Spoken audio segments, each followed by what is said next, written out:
It's 12 noon. It's the 10th day of November 2021, and I am your guide to all the races of 5th edition, continuing our exploration of the weird races that I got wrong. So now I'm educating myself and you along with me as we take a look at the first batch of optional player characterizations from Volo's Cookbook of Monsters. That's not its real name. So as I mentioned yesterday, I found this poll someone did rating the races from Volo's by popularity. At 55.2% was the Esmer, the half angels, half humans. And then I wasn't, obviously, wings, except they don't get the wings for free. But apparently there is a sorcerer build that you can use with Esmers that's pretty damn broken from what I've been told. Next up at 6.9%, number 2 was the Firbolgs, the really tall halfling. So Firbolgs are basically a giant race, but they are more intelligent than most of their giants. They're more likely to be good aligned than most of the giants. They tend to live in colonies. They like farming. They get along with nature and animals and stuff. So basically, they're really, really, really tall halflings.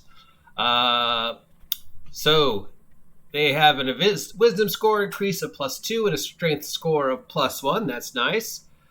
Age doesn't matter. They're generally good, but again, alignment doesn't matter. And Firbolg size ranges from 7 to 8 feet, but they still count as medium for the purposes of combat. And again, size doesn't matter anymore in 5th edition. So their base speed is 30. Now here's the thing. Here's where they get a little wow. Okay, first they have innate spellcastings. They get detect magic and also disguise self. These are both, once per short rest. And they can use the disguise self to appear 3 foot shorter than normal and allowing them to both more easily blend in with humans and elves. So an 8 foot tall Firbolg could cast detect magic and be 5 feet tall and blend in with humans, I guess. They also have an ability called Hidden Step. They can turn magically, which will Wait, what? This is badly written. Basically, they get to turn invisible until the start of their next turn or until their attack. They are unusable to use this trait again after using this trait once until you finish a short or long rest. Who wrote this? It's a bonus action. You can turn invisible for 1 round, and then you can't use it again until long rest. So not only do you have the detect magic and disguise self, but you also have turn invisible that you can use for 1 round. They also count as they have a power called Powerful Build, where they count as 1 size larger when determining your carry capacity, also the weight that you're able to push or drag or lift. So they count as the next size up, which I think is large, for things like lifting. They have an ability called Speech of Beast and Leaf. They have a strong ability of communicating in a limited manner with beasts and plants.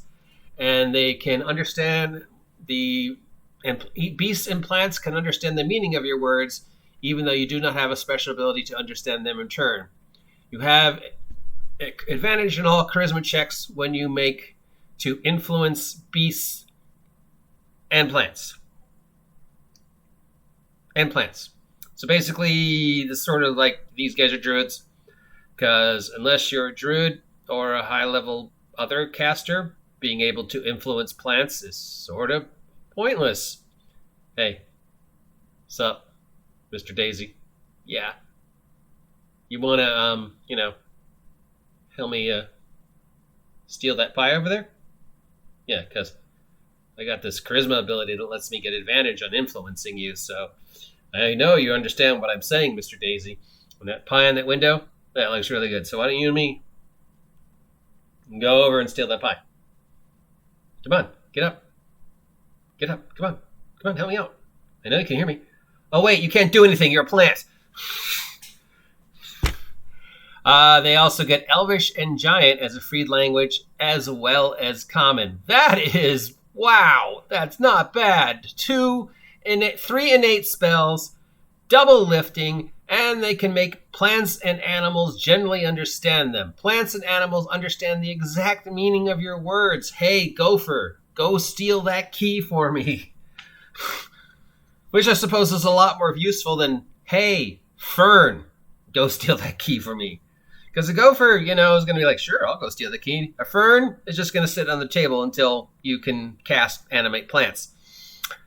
Yeah, so I'm not sure why they included that you can influence. And even if you are playing a druid and you do take the plant builds, still, it's plants. It's like, again, Daisy, help me steal that pie. It's like, yeah, no, it's a plant. I'm not sure why that's a thing.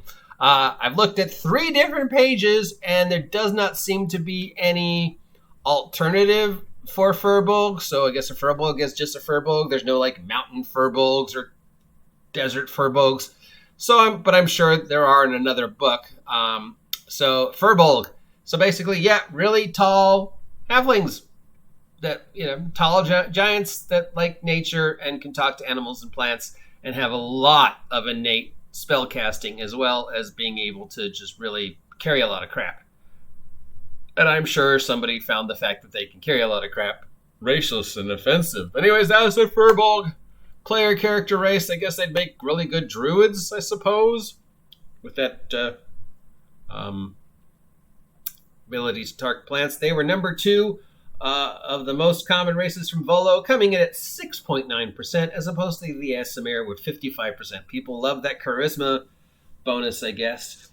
And at the bottom of the list is the Yuan-Ti Pureblood. I guess nobody wants to play a snake. And these are all optional 5e races. If you appreciate me talking about these, let me know. If you don't, let me know, because I can't fix it if you don't tell me what's broken. We will continue this again tomorrow with number 3 on the list of most popular races. Optional. Remember, these are all optional races for 5th edition Dungeons & Dragons from Volo's Guide to Monsters.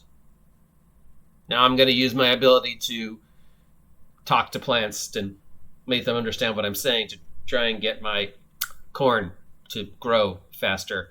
And I really got this whole Daisy crime wave I'm planning. So, yeah. If you hear about a bunch of daisies stealing some food, that was me. Talk to you later.